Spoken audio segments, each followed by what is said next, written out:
Dilra bakayım gözlerini unutalmadım. Bal eseldek sözlerini unutalmadım.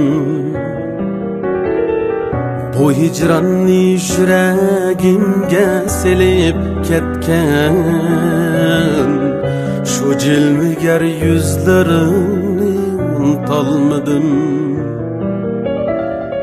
Bu hicranni yüreğimge silip ketken, şu cilveger yüzlerini unutalmadım.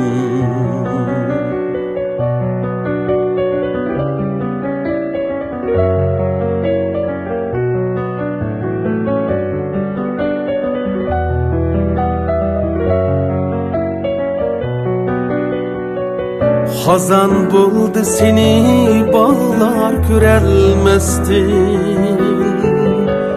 Tan şamlı saçlarını söyelmestin.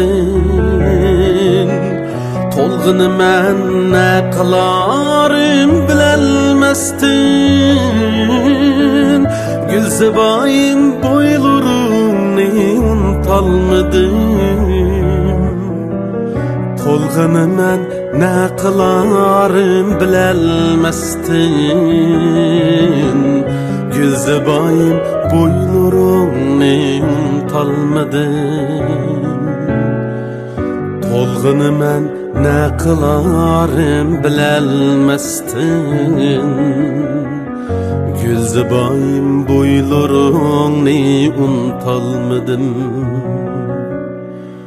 Gülzebayım boylarını unutalmadım.